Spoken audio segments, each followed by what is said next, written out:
Anyway, so let's go ahead and jump topics here, boys, because we officially hit the midway point of the season. And if the playoffs started today, some big names would be sitting at home.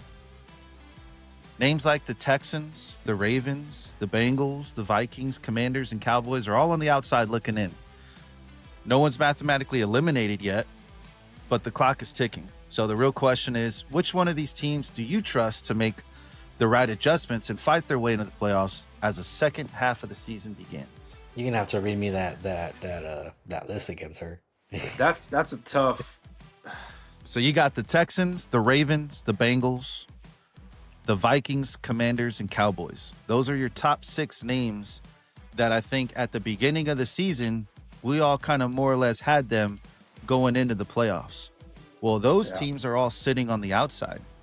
And believe it or not, Sunday night, the Chiefs were on that list too. Yeah. But because they propelled themselves to a win last night against the Commanders, they actually kicked the Jaguars out of that 7th seed, plugged themselves into that 7th seed right now. So if the playoffs started today, the Chiefs would be in. But if the playoffs started Sunday night, the Chiefs would have been out. Wow. I'll tell you who has the least chance is the Vikings. Led on their division alone. You got everyone in their division. The Bears, they're on a little streak. They're not hot, but they're still doing good. But then you have the Lions and fucking Green Bay, of course, doing their thing. So I would say the Vikings are the first people you can cross out. The Bengals and the Ravens is a tough one because the Steelers. How are the Steelers going to do now? Is this going to be a rough patch for the Steelers? Is this going to give one of them the opportunity to somehow take the throne? But we know how the Bengals are playing, so I would say we could probably cancel the Bengals out because I don't know if Joe Money's going to come back in time to take care of all that. Well, he'll be back in mid-December, so that does. Is that enough time though? Well, and that's why they brought in. Games? That's why they brought in Joe Flacco Other Joe. in hopes that he would try to hold down the fort, right? They obviously shouldn't have lost that game against, what was it, the Jets, right? 39-38. Yeah. They shouldn't have lost to them. But right there, you know what that game told me? Is that the Bengals defense is the same old defense. Is that because this is exactly what Joe Burrow was doing last season. He was throwing up 30 and 40 burgers every single weekend and losing. Yeah. So the Bengals defense just does what the Bengals defense does, which is just suck ass. They play flag football. Yeah, I mean, it's crazy, bro. I mean, I don't understand how that defensive coordinator is still there, but whatever. Yeah. So believe it or not, it is the Bengals that actually have the least. So the NFL's given them a 7% chance to make the playoffs.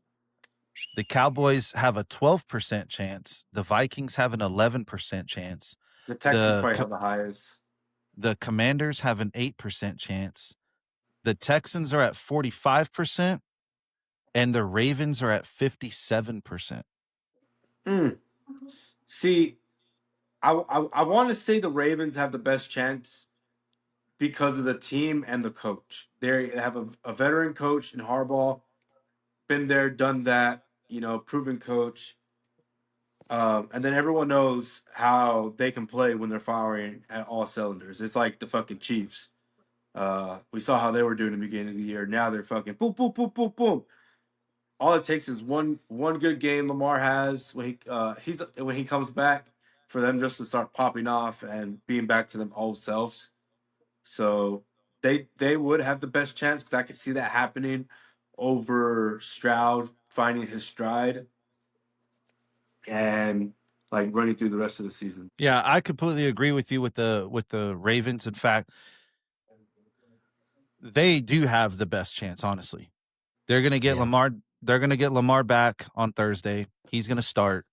If you look at their schedule for the second half of the season, they have one of the easiest schedules in the entire league.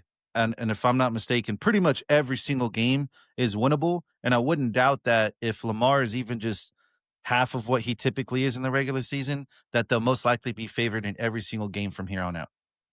So they very Oh my well could goodness. win out the season where they stand right now and take the top spot in the AFC North. Well, They and I was going to throw in there too, so that they've obviously had injuries on the defensive side, but they're slowly starting to come back, and Right. so that definitely plays a factor too with them coming back.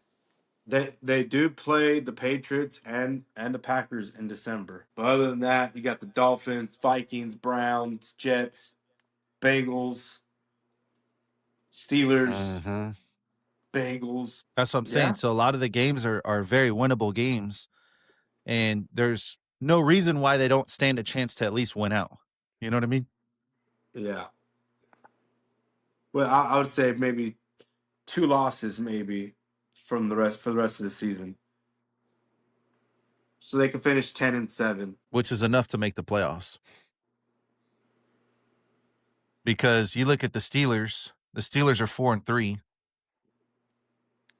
And like I said, they got those back-to-back games against the Chargers and Colts. They could easily lose one of those two games, Yeah, if not both of those games, which would put them at 4-5 on the season. And they still have to face divisional opponents like the Ravens and like the Browns and the Bengals. And you gotta think that with Lamar there, back on the Yeah. Raven squad, that's gonna be a tough win right there. And then in mid-December, when Joe Burrow comes back, they're most likely gonna have to play them again at some point to finish off the season. And what does that look like with Burrow out there? You know what I mean? Yeah. They could be firing on all cylinders. So it's going to be a tough out for the Steelers for sure.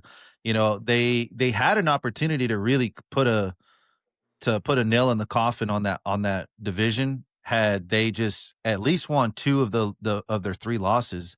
If they would yeah. have started off, 6-1, it'd be a wrap. Everybody else could go ahead and just start booking vacations, but you, you drop a couple of games and you leave the AFC North wide open for everyone to take. And it's crazy to think about it because you got the Browns that have no fucking quarterback, can't figure out who their quarterback is. You got the Bengals who have no quarterback. They're having a 40-year-old veteran come in here to try to save the day. And With then no Lamar Jackson's defense. been with no defense. And then you have Lamar Jackson who's been injured for the past 3-4 weeks. Getting high, going to food trucks. Yeah. Practicing on Friday and not showing up to the game on Sunday, being listed as questionable afterwards and being then listed it out. And there's a whole other story about that, man.